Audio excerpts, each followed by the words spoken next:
BNP chairman Tarique রহমানের বরিশাল সফরে আরো খবর জানাতে আমাদের সাথে সরাসরি যুক্ত হচ্ছেন সহকর্মী শফিকুল হক। শফিকুল, বরিশাল ও ফরিদপুরে তারেক রহমানের পুরো কর্মসূচি সম্পর্কে জানতে চাই। স্থানীয় নেতাকর্মী থেকে শুরু করে সাধারণ মানুষের প্রত্যাশা কি?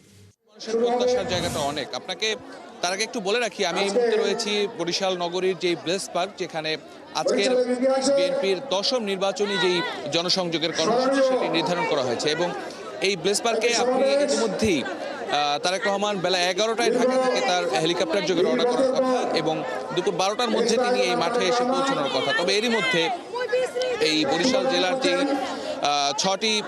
বরিশাল বিভাগের যে 6টি জেলা রয়েছে, সেই 6টি জেলার 21টি সংসদীয় আসনের যেই বিএনপি মনোনীত যে প্রার্থী তারা ইতিমধ্যেই বরিশালে এসে অবস্থান করছেন এবং অনেককেই আমরা দেখতে পেয়েছি তারা মঞ্চে এসে অবস্থান নিয়েছেন এবং তাদের সাথে তাদের এলাকার ভোটার থেকে শুরু করে সাধারণ মানুষের একটি ব্যাপক উপস্থিতি আমরা এই পুরো ময়দান জুড়ে দেখতে পাচ্ছি। 72 ঘন্টা ময়েশ্চার লক সমৃদ্ধ লিলি বডি ওয়াশ শিয়া বাটারের গুডনেস স্কিন রিপেয়ার করে রাখে সফট ও গ্লোয়িং। এবং এখানের যে সমাবেশের যে প্রস্তুতি সেটি কিন্তু ইতিমধ্যে পুরোপুরি সম্পন্ন হয়ে গেছে। এখন শুধুমাত্র অপেক্ষা তারেক রহমানকে বরণ করে তিনি, আমরা যতদূর খবর পেয়েছি, বেলা 11টায় তার গুলশানের যে বাসভবন সেই বাসভবন থেকে বের হবেন এবং হেলিকপ্টার যোগে তিনি বরিশালে এসে পৌঁছবেন প্রথমে এবং বরিশাল স্টেডিয়ামের যেই হেলিপ্যাড রয়েছে সেখানে এসে তিনি নামবেন। সেখান থেকে এই প্লেস পার্কের উদ্দেশ্যে গাড়িতে করে তিনি এখানে এসে তার যে নির্বাচনী জনসভার যে প্রধান বক্তব্য সেই বক্তব্য তিনি এখানে রাখবেন এবং এর পরবর্তীতে এই সভাটি শেষ করার পরেই তিনি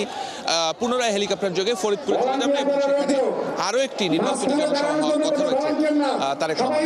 রয়্যাল শুরুতে যে প্রশ্নটি করেছিলেন যে সাধারণ মানুষের প্রত্যাশার জায়গাটা, আমরা একটু বলতে চাই 2001 সালে সবশেষ বিএনপি যেই সংসদ নির্বাচনে এই সরকার গঠন করে, সেই সংসদ নির্বাচনে বরিশালের 21টি জেলার মধ্যে 21টি যে সংসদীয় আসন, সেই 21টি সংসদীয় আসনের মধ্যে প্রায় 19টিতে বিএনপি জয়লাভ করেছিল এবং তার পরবর্তীতে আপনি জানেন যে বিগত যে 3টি নির্বাচন, সেই নির্বাচনগুলো কিন্তু প্রশ্নবিদ্ধ নির্বাচন এবং ফেব্রুয়ারির 12 তারিখে যে নির্বাচনটি অনুষ্ঠিত হতে যাচ্ছে সেই নির্বাচন কিন্তু সাধারণ মানুষ, বিএনপি নেতাকর্মী, সাধারণ মানুষ সবারই কিন্তু প্রত্যাশার জায়গাটা অনেক। তারা চাচ্ছেন তাদের যে ভোটের অধিকার, সেই অধিকারটি যেন প্রতিষ্ঠিত হয় এবং একটি অবাধ, সুষ্ঠু এবং নিরপেক্ষ নির্বাচন তারা প্রত্যাশা করেন। একই সাথে বিএনপি আগামীতে জনগণের ভোটে যদি রাষ্ট্র ক্ষমতায় যায়, সেক্ষেত্রে তারা আসলে নতুন করে দেশের জনগণের জন্য বা এই দক্ষিণবঙ্গের প্রাণকেন্দ্র বরিশাল এই অঞ্চলের জন্য আসলে কি করবে সেসব শোনার জন্য, তারা কাছ থেকে কি প্রতিশ্রুতি আসে সেগুলো শোনার জন্য অধীর আগ্রহ অপেক্ষা করছে। মোটামুটি আমরা বলতে পারি এখানে সব ধরনের প্রস্তুতির মধ্যে শেষ হয়ে গিয়েছে। এখন শুধুমাত্র অপেক্ষা তারেক রহমান কখন এসে বরিশালে আসেন, বরিশালে এসে পৌঁছান এবং এখানে জনসভায় কি ধরনের প্রতিশ্রুতি রাখেন সেটি শোনার জন্য, তার বক্তব্য শোনার জন্য, তাকে দেখার জন্য মানুষ উদ্গ্রীব হয়ে আছে। এখনো আসলে মাঠের ছোট ছোট মিছিল সহকারে নেতাকর্মীরা আসতে শুরু করেছেন। হয়তো আমরা আশা করছি 11টা নাগাদ এই ব্লেস পার্কের যে ময়দান সেটি পুরোপুরি কানায় কানায় পূর্ণ হয়ে যাবে। বিএনপির যে কেন্দ্রীয় নেতারা এখানে রয়েছেন তারাও সেটি প্রত্যাশা করছেন। তো এখন পর্যন্ত রয়্যাল বরিশালের ব্লেস পার্ক থেকে তারেক রহমানের যে নির্বাচনী জনসংযোগের 10ম দিনের কর্মসূচি, তার সবশেষ খবর এটুকুই।